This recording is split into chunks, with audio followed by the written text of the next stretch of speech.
성경 말씀 봉독합니다. 디도서 1장 5절로 9절입니다.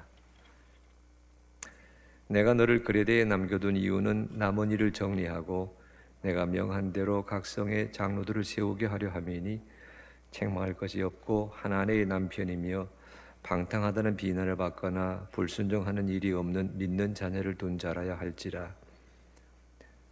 감독은 하나님의 청지기로서 책망할 것이 없고 제 고집대로 하지 아니하며 급히 분내지 아니하며 술을 즐기지 아니하며 구타하지 아니하며 더러운 이익을 탐하지 아니하며 오직 나그네를 대접하여 선행을 좋아하며 신중하며 의로우며 거룩하며 절제하며 미쁜 말씀의 가르침을 그대로 지켜야 하리니 이는 능히 바른 교훈으로 권면하고 거슬러 말하는 자들을 책망하게 하려 함이라.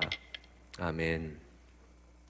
우리가 오늘은 디도서 말씀을 주일 말씀의 본문으로 삼는 그런 날입니다. 교회력으로는 사순절 세 번째 주일이고 또 우리가 사용하는 달력으로는 3월의 첫 번째 주일이지만 제가 매주일 성경책 한 권 한 권을 그 주일의 만나로 삼고 있는데 오늘 저에게 주시는 본문은 디도서 말씀입니다. 디도서는 길지 않아요. 참 짧습니다. 모두 다 해서 3장밖에 되지 아니하고요.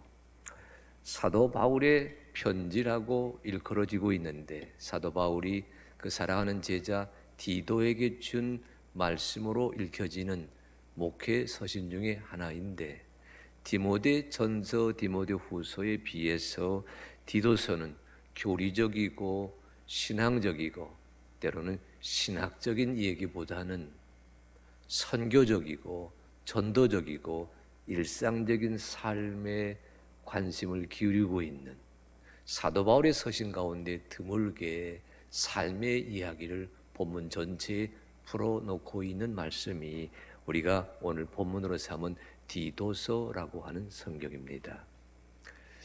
말씀을 준비하면서 디도서를 참 많이 읽었어요. 1장, 2장, 3장 외울 정도까지 읽으면서 디도에게 전하고 있는 사도 바울의 심정을 주님이 허락하시는 은혜로 품기를 원했습니다. 디도라고 하는 사람이 어떤 사람일까? 디도라고 하는 사람이 어떤 사람이기에 디도를 향한 바울의 칭찬과 디도에게 걸고 있는 바울의 기대와 디도를 바라보는 바울의 염려가 이 짧은 성경 속에 새겨져 있을까? 이 디도서를 오늘의 말씀으로 준비하면서 이 디도를 향한 사도 바울의 자랑, 디도를 향한 사도 바울의 기대, 디도를 향한 사도 바울의 염려, 디도를 향한 사도 바울의 소망을 이 시대를 살아가고 있는 우리 하늘빛 교회 교우들의 눈높이에 맞추어 전할 수 있는 말씀이 있다면, 이야기가 있다면, 스토리가 있다면 어떤 것일까? 한편에서는 말씀을 읽으면서도 다른 한편에서는 우리 성도들에게 다가가기 위해서 많은 글들, 많은 이야기들, 많은 뉴스들을 살펴보는 그런 한 주간을 보내게 되었습니다. 그러다가 제 눈에 들어온 책 한 권이 있어요. 이런 책입니다. 책 제목이 퍼스트 클래스 승객은 펜을 빌리지 않는다. 저희 교회에는 이 항공업에 관계된 분이 많이 계십니다.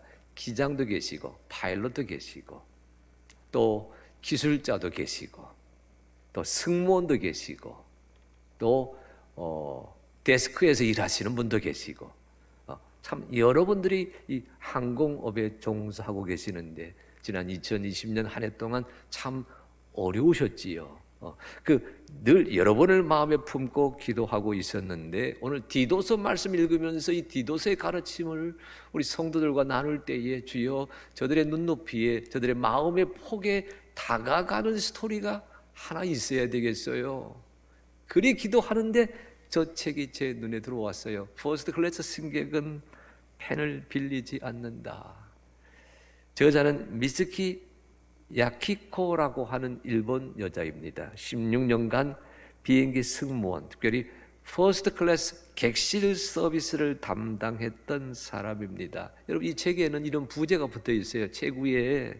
여러분, 책 표제 자체가 사실은 비행기 여러분 그 1등석에서 이렇게 밖을 내다보는 창문이잖아요. 거기 이런 부제가 딸려 있어요.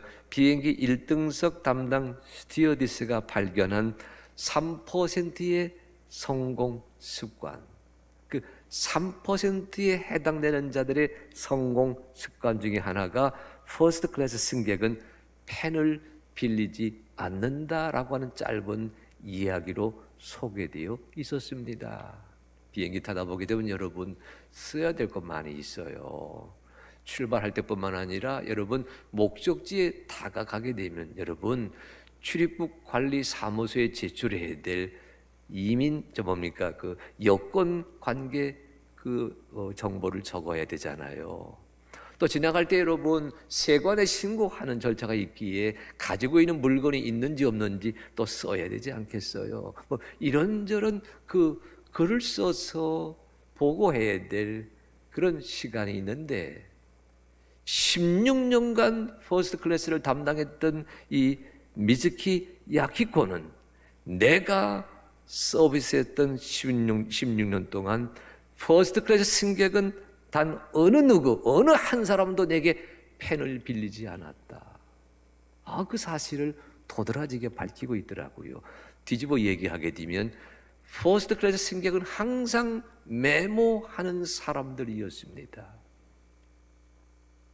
그래서 메모할 일이 있으면 자기가 몸에 지니고 있던 펜을 들어서 항상 글을 썼지. 승무원이 나를 불러서 펜을 가져다 두시오. 이렇게 말한 사람은 아무도 없었다. 퍼스트 클래스 승객은 결코 펜을 빌리지 않는다. 책 제목은 저거지만 제가 그 책을 읽으면 짧은 책이에요, 여러분. 제가 도서관에서 빌려 읽었습니다만 짧은 책이에요. 근데 제게 눈길이 가는 대목은 이 대목입니다. 퍼스트 클래스는 할인을 하지 않는다. 저는 이 대목에 아주 필이 꽂혔어요. 이게 무슨 소리까? 여러분, 비행기 퍼스트 클래스 좌석은요, 비행기 한 3% 정도랍니다. 300석의 경우라면 퍼스트 클래스는 모두 좌석이 몇 개? 9개입니다. 여러분, 숫자가 잘 계셔야 정신 건강이 좋은 겁니다. 다시 물어봅니다. 300석 비행기의 경우 3%라면 모두 몇 석? 9석입니다. 항공사마다 다르겠습니다만 여러분 정규 운임의 경우 비행기가 이리 돼 있잖아요. 이코노미, 비즈니스, 퍼스트 클래스. 정규 운임의 경우 이 퍼스트 클래스 가격은 이코노미 클래스의 한 5배 정도에 해당이 됩니다. 여러분, 지금 우리가 코로나 때문에 작년 한 해 동안 가지 못했는데 매주 LA를 완공한다 생각해 보십시오. 되게 경험했지 않으세요? 거기에 5배 정도가 퍼스트 클래스 가격이라 그러는데, 그런데 재미있는 사실은 이번에 책을 보면서 배웠습니다. 이코노미 클래스나 비즈니스 클래스는 되게 여행사를 통해서 티켓을 구입을 해요. 여행사에서 비행기 티켓을 판매할 때 할인 가격을 적용해 줍니다. 그런데 퍼스트 클래스는 할인이 없어요. 여러분, 할인 가격을 가지고 따져본다면 퍼스트 클래스 좌석은 비즈니스석의 8배가 되고 이코노미석의 20배가 됩니다. 제가 평상시 궁금했던 건, 이렇게도 많은 돈을 요금을 지불하면서 퍼스트 클래스 타는 사람들이 도대체 누구일까? 여러분, 퍼스트 클래스 탔다고 해서요, 이코노미 3등석에 탄 사람보다 더 빨리 목적지에 도착하는 건 아니잖아요. 10시간, 15시간, 길게는 20시간 좀 편하다라고 하는 점은 있겠지만 결코 빨리 간다는 점에서는 아무 차이가 없습니다. 제 개인적으로는 저다지도 비싼 요금을 내고, 물론 여러분 개인이 돈을 내서 가기보다는 회사 경비로 그 요금을 충당하는 경우가 많이 있지요. 모르는 바가 아닙니다. 그래도 제가 드리는 질문은 저다지도 비싼 퍼스트 클래스 탑승객은 어떤 사람들일까? 그런데 이 야키코의 글을 읽으면서 한 가지를 배웠습니다. 여러분, 비행기 좌석 1등석이 퍼스트 클래스가 3%라 그러지 않았습니까? 이제 저자가 일본인이니까 일본의 경우이겠지만, 일본의 경우입니다. 일본 전체 인구에서 여러분 가장 부자다, 가장 부유하다, 넉넉하다, 이 재력가에 해당되는 사람들의 그 비율이 3%에 당도한다고 합니다. 그래서 이 저자는요, 일본 사회에서 그 전체 인구의 약 3%에 해당되는 그 숫자가 일본 사회의 부유층이라고 하는 그 데이터를 쭉 제시하면서 비행기 좌석의 3%가 퍼스트 클래스와 일치하잖아요. 그래서 이런 말을 하는 거예요. 퍼스트 클래스라고 하는 그 좁은 공간에 탑승하는 사람들은 그 인구 밀도 따지게 되면 가장 높은 곳인데, 그 좁은 공간에 탑승하는 사람들은 그야말로 성공한 사람이다, 부유한 사람이다, 재력가이다, 이런 자기 깨달음을 퍼스트 클래스 승객은 펜을 빌리지 않는다라는 책에 적고 있었어요. 제가 그 책 읽으면서 한편에서는 디도서를 읽고 있었거든요. 다른 한편에서는 우리 교회 장로님, 우리 교회 원로 장로님, 우리 교회 권사님, 우리 교회 집사님, 우리 교회 성도들, 우리 교회 청년들 얼굴을 떠올리면서 제가 그런 기도를 했어요. 한편에서는 디도서 읽고, 한편에서는 퍼스트 클래스 승객은 펜을 빌리지 않는다, 이 야키코의 글을 읽으면서 절로 제 마음속에 이런 기도가 떠올랐습니다. 주여, 우리 교회 사랑하는 성도들로 하여금 이 시대에, 우리 사회의 3%에 드는 명품 그리스도인이 되게 하여 주시옵소서. 절로 그런 생각이 들었어요. 오늘 우리 3부 예배 드리시는 사랑하는 우리 성도 여러분, 여러분 한 분 한 분이 우리 하늘빛 교회의 3%에 해당되는 멋진 그리스도인인 것을 마음에 새기시기를 바랍니다. 여러분, 제가 왜 이런 얘기를 하게 되었느냐? 디도서가 그런 책이에요. 자, 제가 오늘 본문으로는 디도서 1장 5절로 9절 삼았는데, 여러분 이 5절로 9절은 이렇게 읽으셔야 됩니다. 5절이 핵심적인 구절이고요, 6절로 9절은 그 5절에 딸린 부연 설명입니다. 이 5절은 이렇게 시작이 되지요. 내가 너를 그레데에 남겨둔 이유는, 1장 5절에서 맨 위에 나오는 내가 너를 그레데에 남겨두었다, 이 너라고 하는 단어에 주목해 보십시오. 너는 디도예요. 여러분, 디도는요, 태생적으로 말하면 수리아 안디옥 출생 헬라인입니다. 그러니까 유대인의 시각에서는 뭐예요? 이방인이에요. 그런데 여러분, 바울이 전도 여행하다가 만났어요, 그를. 그런데 이 디도가 바울의 설교를 듣는 순간 그리스도인으로 개종합니다. 아주 화끈한 사람이에요. 게다가 바울이 전하는 복음을 듣고 그 전도받은 디도가 예사롭지 않았거든요. 선교 여행 중에 동반자로 삼습니다. 그런데 여러분, 디도는 헬라 사람이잖아요. 헬라 사람인데 그리스도인 되지 않았어요. 사도 바울의 이야기를 사도행전에서 읽다 보게 되면 여러분, 무슨 문제가 발생했느냐 하면요, 바울은 베드로와 달리 이방인들에게 가서 복음을 증거하지 않았습니까? 이방인들 대개가 헬라 사람이잖아요. 헬라 사람들은 유대인의 풍속, 유대인의 관습인 할례 받는 일과는 거리가 멀었습니다.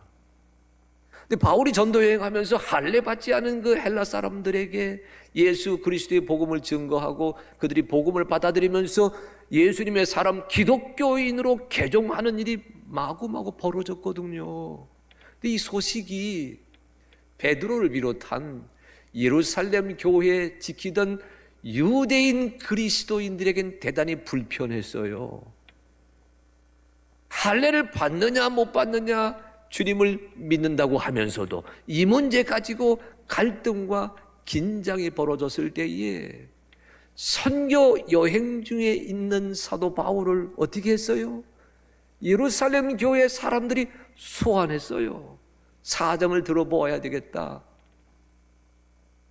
소문을 제대로 파악해야 되겠다.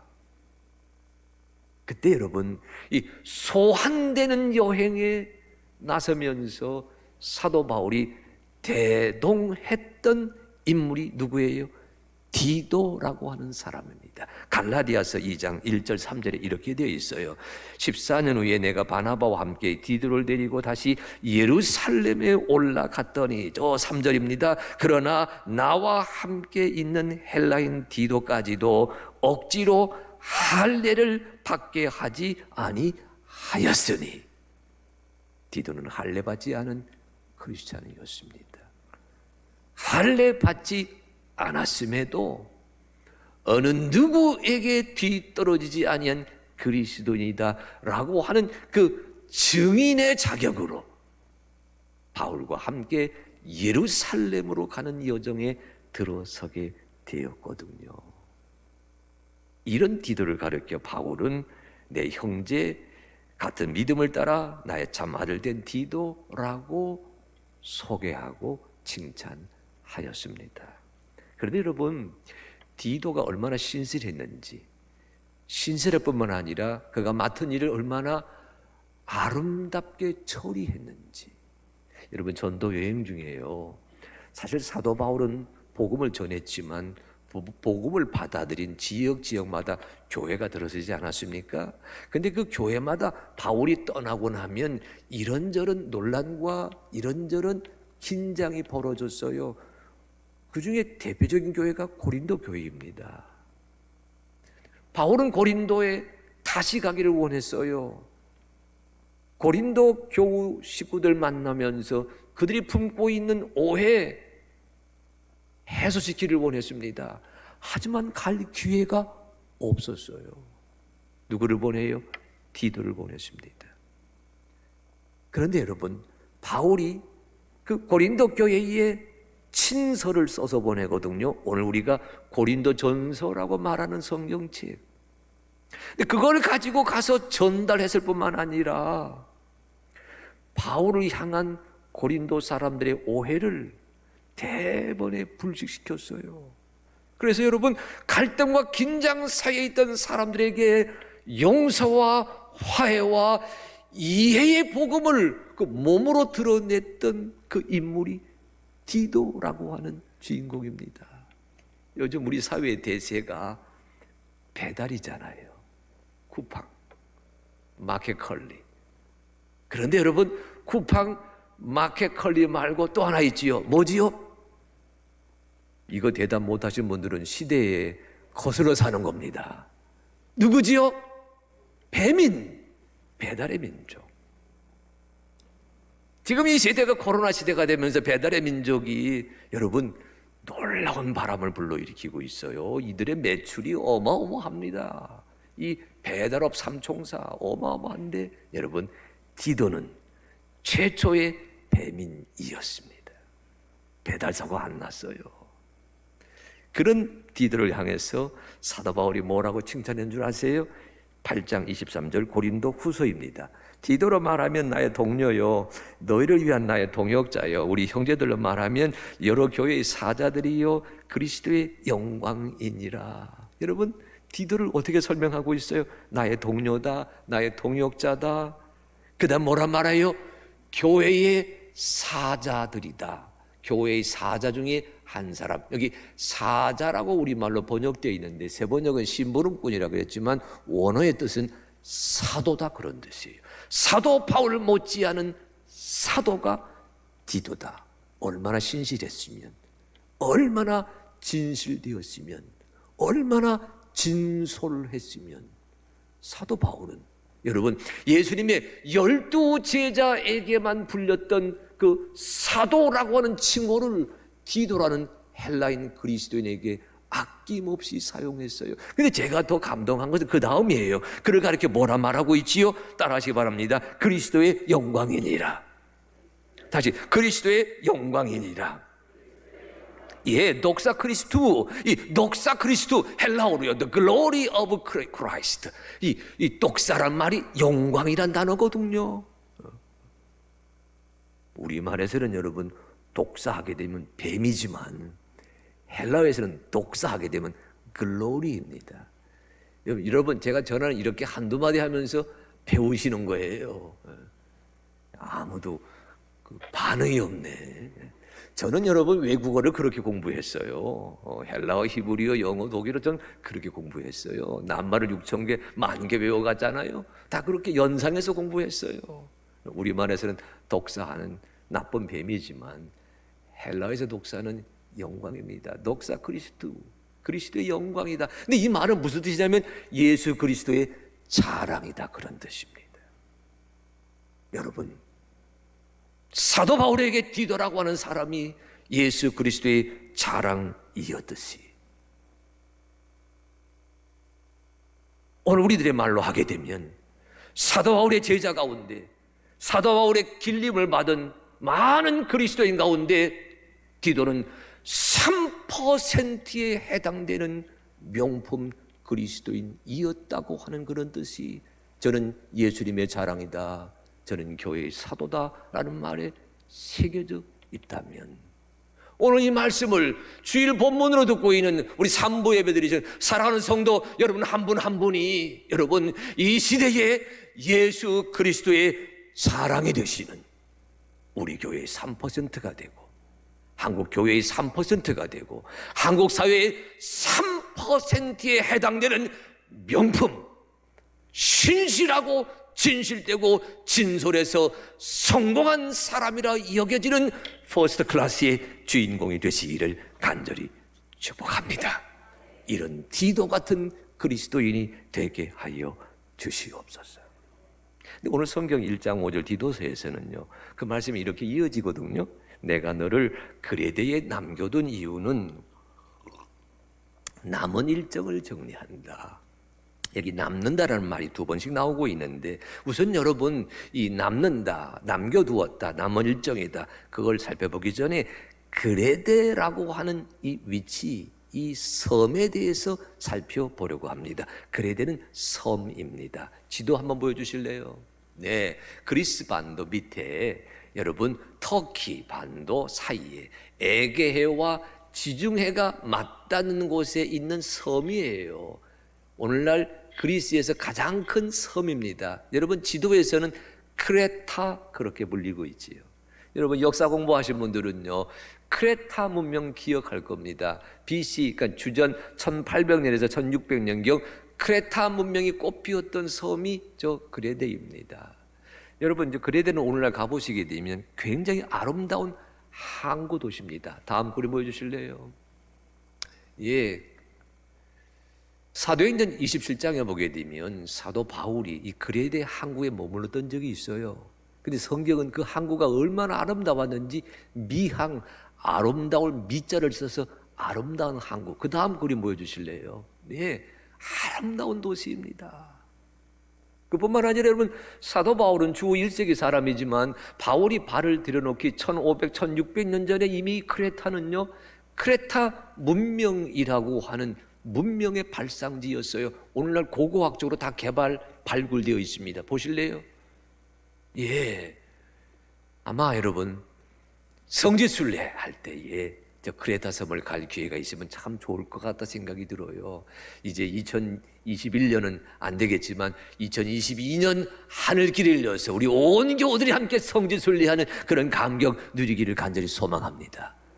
아, 예, 저도 그런 소망을 갖고 있거든요. 근데 저 크레타 섬에 여러분 크레타 문명이 얼마나 찬란한지 고스란히 남아 있습니다. 그러니까 여러분 겉으로 보게 되면 멋있는 항구, 아름다운 항구가 있고요. 그 다음에 여러분 보십시오. 섬으로는 제법 큰 섬입니다. 게다가 문명이 발달되었던 곳이거든요. 하지만 영적으로는, 정신적으로는 저 크레타 섬은 참 험악한 고장이었습니다. 여러분 성경에 이런 말씀이 있어요. 우리가 지금 우리 방송실에 있는 분들 어디를 읽어주시냐면 디도서 1장 12절을 좀 찾아서 해주시기 바랍니다. 1장 12절에 이런 말씀이 있어요. 디도서 1장 12절에 그레데인 중에 어떤 선지자가 말하되 그레데인들은 항상 거짓말쟁이며 악한 짐승이며 배만 위하는 게으름뱅이라 하니. 여러분 그레데를 뭐라 부르고 있어요? 그레데 섬 사람을 뭐라 부르고 있어요? 게으름뱅이다, 악한 짐승이다, 자기 배만 위하는 게으름뱅이다, 이렇게 말하고 있잖아요. 거짓말쟁이다, 악한 짐승이다, 게으름뱅이다. 여러분 환경은 아름답지만 아까 보지 않았어요. 문명사적으로는 긴 문명의 전통을 갖고 있었지만 사도 바울이 영적으로 볼 때에는 피폐하기 짝이 없는 섬 마을 사람들이 살던 고장이다 라고 하는 지적이 내가 너를 그레데에 남겨두었다, 그 그레데 속에 담겨 있습니다. 여러분 이 말 속에는 혹시 여러분 섬 출신 계시면 용서하시고 들으시기 바랍니다. 저는 섬 사람들을 폄하할 생각이 눈꼽만큼도 없습니다.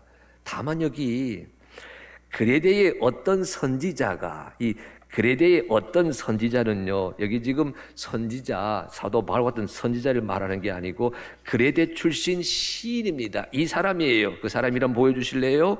에피메니데스라는 사람입니다. 예, 그레데 출신이에요.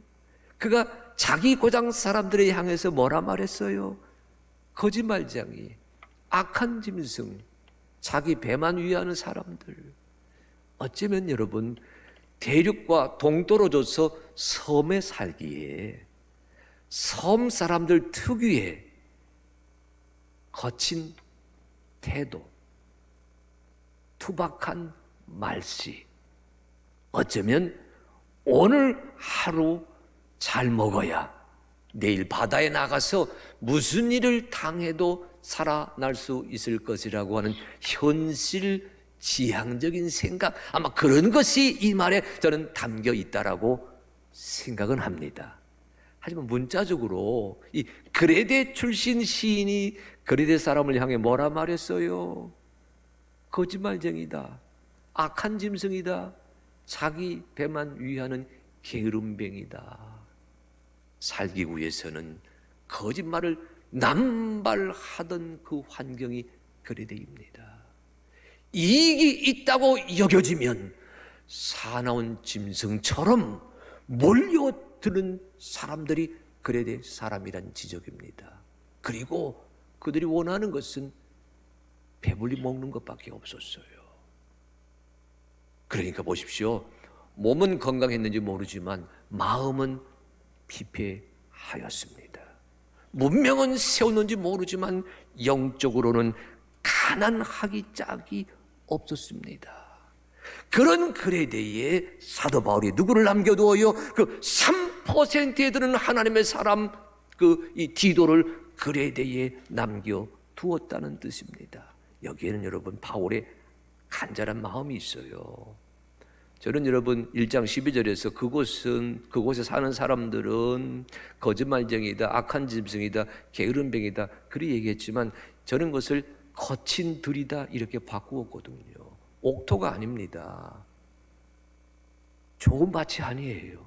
가시떨기가 난무한 거친 들이에요. 그 거친 들에 하나님의 사람 디도를 남겨두었다고 하는 이 말 속에 디도를 향해 바라보는 안타까운 바울의 심정이 묻어 있었다는 것을 여러분 기억하셔야 됩니다. 여기서 여러분에게 이렇게 말씀을 도전합니다. 그레데는 거기만 있지 아니하고 여기에 있습니다. 사도 바울이 디도를 남겨두었던 저 그레데만 그레데가 아니라 오늘 우리가 살아가고 있는 코로나19 시대, 우리 대한민국 사람들이 살아가고 있는 이 시대가 어쩌면 그레데일 수 있어요. 자본주의의 이름으로, 상업주의의 이름으로, 과학과 기술 만능의 이름으로 뭐 하지요? 이익이 있으면 사나운 짐승처럼 덤벼듭니다. 내가 살고자 한다면 거짓말이라도 거침없이 남발합니다. 삶의 목적이 어디 있어요? 잘 먹어야지, 잘 입어야지, 좋은 집에 살아야지, 좋은 차 몰아야지. 그래야 되는 거기에만 있지 아니하고 여기에 있다고 하는 본문의 지적 앞에 여러분 귀를 기울이셔야 합니다. 그런데 여러분 보십시오.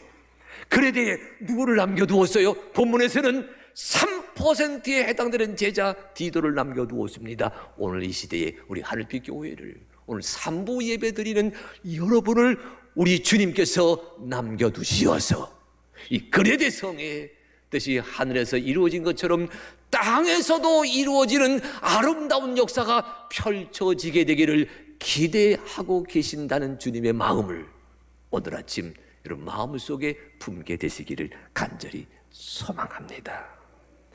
여기서 여러분 1장 5절 다시 한번 읽어보실 필요가 있어요. 내가 너를 그레데에 남겨둔 이유는 남은 일을 정리하고, 이 남은 일을 정리하기 위해 디도를 남겨두었다. 여러분 이 남겨두었다는 말의 뜻을 되새겨 보셔야 됩니다. 우리가 여러분 남겨두다 하게 되면 무슨 말이지요? 먹다가 남은 것을 남겨두는 거잖아요. 쓰다가 남은 것을 남겨두는 거잖아요. 사용하다 남은 것을 남겨두는 거잖아요. 우리가 남겨두었다라는 말은 되게 그런 의미로 쓰이는데, 오늘 이 성경 본문에서 바울이 디도를 그레데라고 하는 척박한 곳에 남겨두었다, 그 남겨두었다, 남은 일정을 정리한다, 그 남은 일정이란 말은 여러분 이렇게 생각하셔야 돼요. 이어가기. 여러분 이 이어간다고 하는 말을 제가 좋아하는 야구 용어로 설명드릴게요. 이제 야구 시즌이 왔거든요. 아무도 좋아하지 않지만 야구 시즌이 와서 지금 스프링 캠프 하고 있습니다. 추신수가 여러분 왔어요. 메이저리그에 여러분 유명한 추신수가 왔어요. 안타깝게도 그가 신세계 팀에 들어갔습니다. LG가 아니고. 아직 야구합니다. 여러분, 근데 야구는 여러분 투수 노름이에요. 이 야구 룰을 모르면 굉장히 지루하세요. 그러나 룰만 알면, 경기 규칙만 알면 여러분 9회 내내 이 박진감 있는 이 경기에 빠져들 수밖에 없습니다. 여러분, 제가 언제 야구 경기 본서를 주로 운동할 때, 걸을 때 봅니다. 오해하지 마세요. 저는 이 운동할 때 외에는 야구 경기 보지 않습니다. 여러분들이 투수 노림인데요. 투수가 서 있는 곳을 마운드라 그럽니다. 산이에요. 작은 산. 그리고 이 마운드에서 투수가 공을 던지잖아요. 공을 받는 사람을 포수라 그러고, 이 포수가 있는 곳을 홈 플레이트라 그럽니다. 야구 경기는 투수가 포수에게 공을 던지는 동작으로 시작합니다. 동영상 하나 보여주실래요?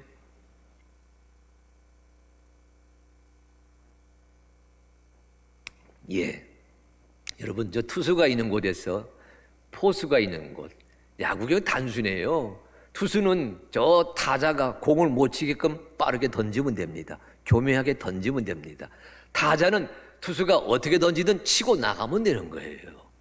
그런데 여러분 오늘 그 타자 얘기는 아니고, 투수가 포수에 공을 던지잖아요. 여러분 저 거리가 18.44m입니다. 굉장히 멀어요. 이 먼 거리입니다. 여러분 19m니까 굉장히 먼 거리를 시속 140km, 150km에 육박하는 강속구를 던집니다. 지금 미국 메이저리그에서는 160km를 던지고 있어요. 근데 얼만큼 던지느냐? 맨 처음 등장하는 투수를 선발 투수라 그럽니다. 대개 5회, 6회 정도 드리고 책임지거든요. 야구는 9회를 갑니다. 그런데 5회, 6회 동안 100개 정도를 뿌려대요.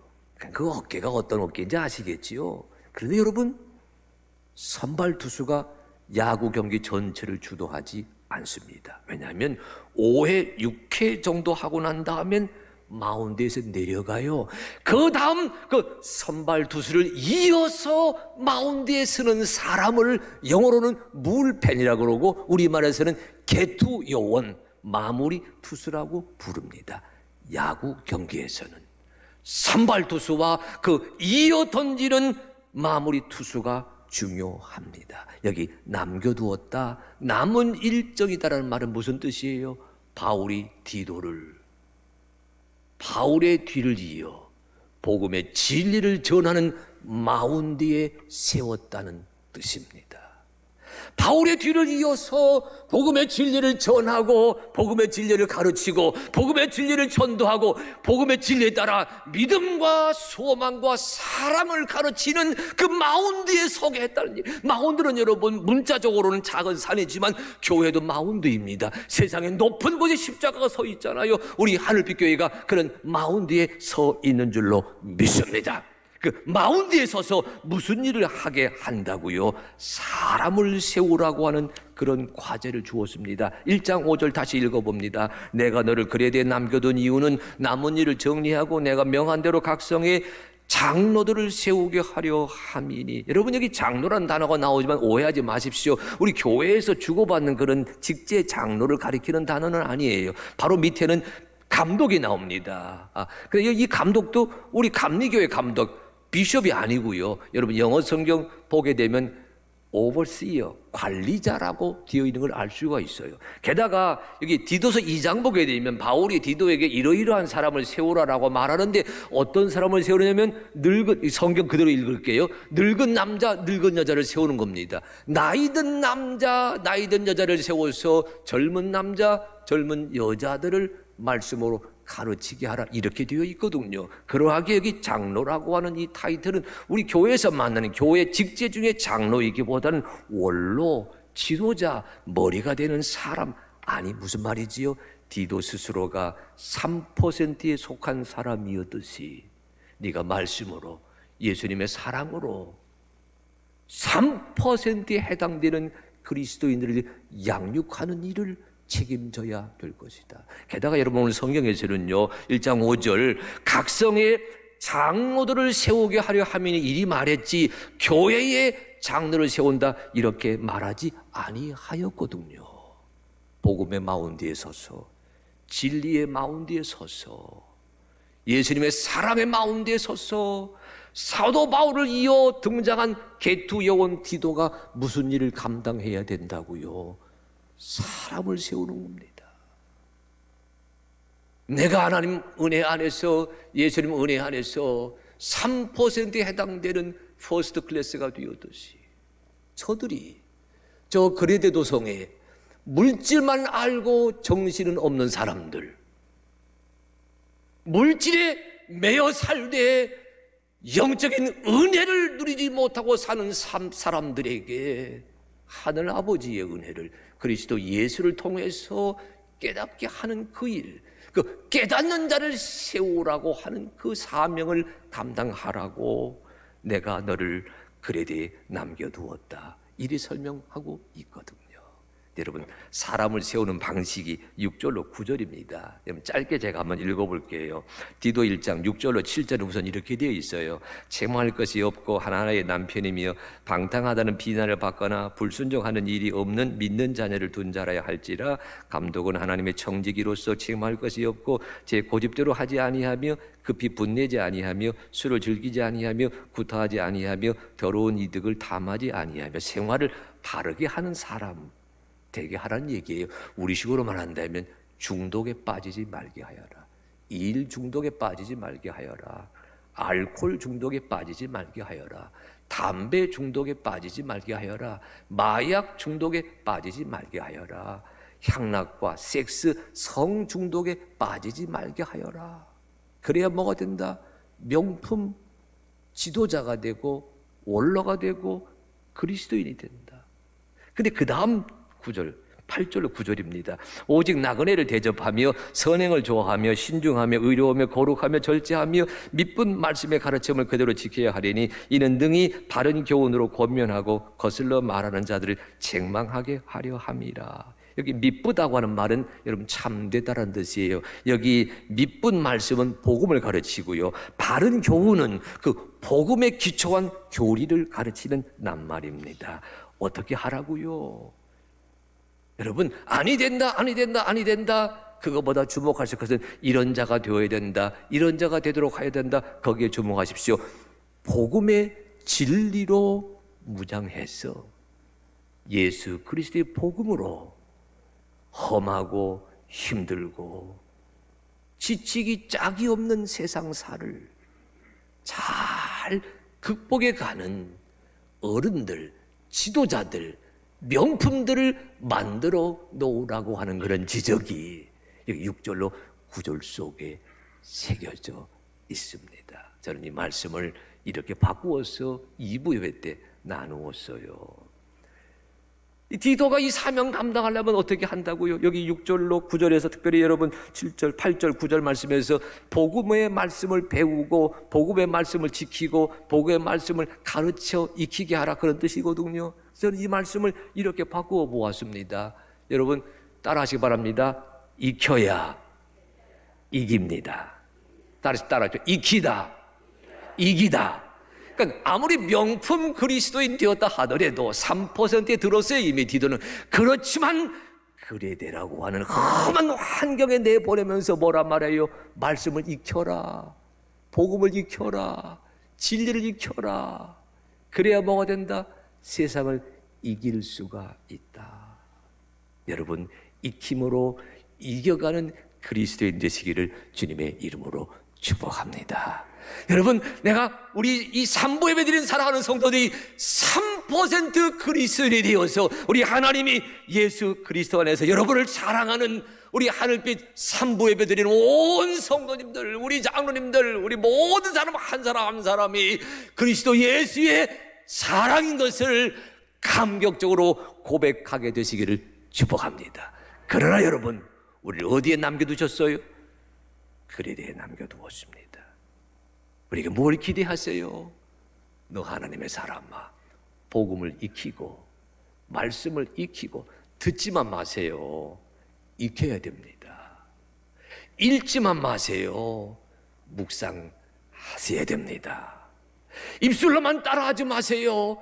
그 말씀 가지고 기도하셔야 됩니다. 여러분, 말씀을 듣고 말씀을 읽고 말씀을 따라하는 것으로 멈추지 마세요. 말씀을 들었습니다, 말씀을 따라합니다, 말씀 가지고 기도합니다. 그럼 말씀을 실천하는 삶을 이루어갈 때 그 복음의 말씀이 익혀지는 줄로 믿습니다. 말씀을 익힘으로 말미암아 주여 세상사를 이겨가는, 경제생활을 이겨가는, 사회생활을 이겨가는, 직장생활을 이겨가는, 오늘도 새로운 직장이 내게 주어지기를 기다리는 삶의 환경 속에서 직장생활 이겨가는 사랑 청년들이 될 수 있다고 하는 그 말씀의 다짐이 익힘으로 이겨가게 하시옵소서, 이 구절 속에 들어있는 줄로 믿습니다. 그러니 오늘 3부 예배 드리는 사랑하는 성도 여러분, 이 사순절절기에 예수 그리스도의 비움을 익히십시다. 그리스도 예수가 우리에게 말씀하시는 회개를 익히십시다. 오늘 우리 연덕장은 기도하시면서 얼마나 은혜가 되었는지, 교만을 버리고 탐심을 버리고 탐욕을 버리고 우쭐됨을 버리고 헛된 욕심을 버리고, 여러분 이 사순절 절기에 이것을 익히십시다. 여러분이 익히심으로 말미암아 주님 약속하세요. 너의 가정에서, 너의 직장에서, 너의 일터에서, 이 사회생활에서 우리 주 하나님이 여러분을 이기게 만드실 줄로 믿습니다. 그러니 익힘으로 익혀가는 자가 되라고 우리를 그레데에 남겨두셨다는 사실을 이 마음에 품으면서 한 주간 그리스도 예수의 그 은혜 속에 3%의 그리스도인으로 승리하시는 퍼스트 클래스 크리스찬으로 승리하시는 그런 은혜가 우리 가운데 임하게 되시기를 간절히 축복합니다.